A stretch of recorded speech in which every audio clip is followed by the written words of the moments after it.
By teaching people about the impact of driving under the influence, we can reduce the amount of major traffic accidents that result in serious injury, property damage, and even death. Several years ago, I was working routine patrol at McCord Air Force Base, and I received one of the worst dispatches of my life. I was dispatched to a major vehicle accident, which was a Ford F-150 versus a tree. When I arrived on scene, there was a couple of people standing around the vehicle, the ones that actually called it in, not moving a muscle. And that's never really a good sign. I ran up to the truck, looked inside, and saw a family. It was a mother, a father, and a 14-year-old daughter. There's nothing I could do at that point. The vehicle was completely crushed. Lots of alcohol, beer bottles and beer cans laying around, a bunch of garbage, and pretty much everybody in the vehicle was unconscious. Nobody moving. So, emergency crews arrived on scene. They needed to use the drills of life to get the people out. Finally got everybody out of the vehicle, and they rushed the mother and father off to the hospital. Fortunately, the daughter was taken to the morgue. So that influence, that instance of the father decided to have a few drinks and drive, and now he's going to live with the consequences that he's responsible for the death of his daughter while he sits in jail over it. Around the country, the legal limit for your blood alcohol content is 0.08. If you operate a vehicle and you're above that limit, you can easily be charged with DUI. Consequences for a DUI vary across the nation.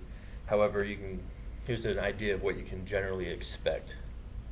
For the consequences, immediately you're going to lose your license. Before your conviction, before your court date, again, it varies state to state. However, you can look at a minimum loss of a license for 90 days up to 6 months prior to your conviction. After conviction, you can lose your license up to 2 years for even just the first offense. Majority of fines and the costs that come with a DUI are outrageously expensive. Most DUI cases is going to be a minimum of around $5,000. This is going to be state fines, lawyer costs, impound costs to get your vehicle back. Again, this is going to vary, but average cost for a first offense DUI is $5,000. Offenses beyond can be up to $20,000, $25,000 for multiple offenses.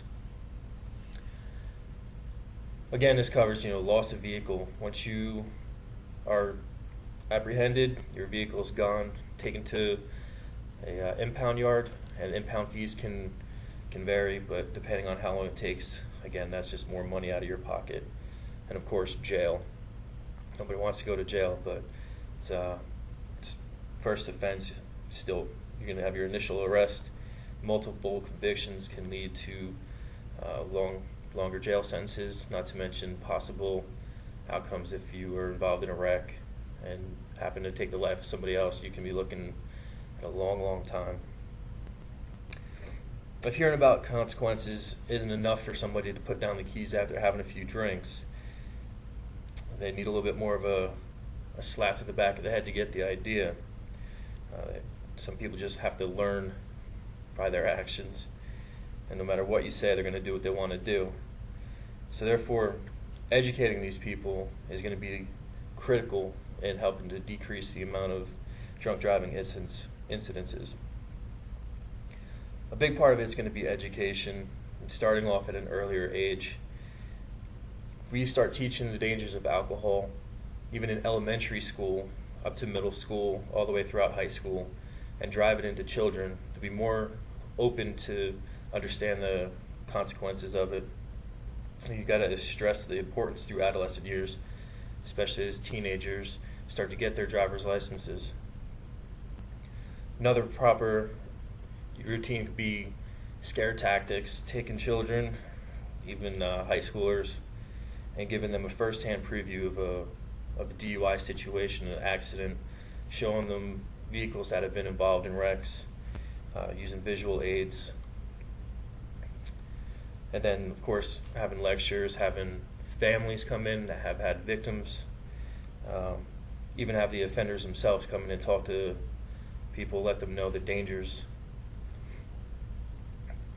According to the National Highway and Traffic Safety Administration, in 2010 alone, there were over 10,000 people that were killed in alcohol-related crashes. This is 31% of all traffic accident deaths. With numbers this high, obviously the message isn't being delivered to the people effectively. Hopefully by improving education, awareness, and impacts, and possible devastating life-changing effects of drinking and driving, we can decrease the amount of accidents and deaths on our roads each year.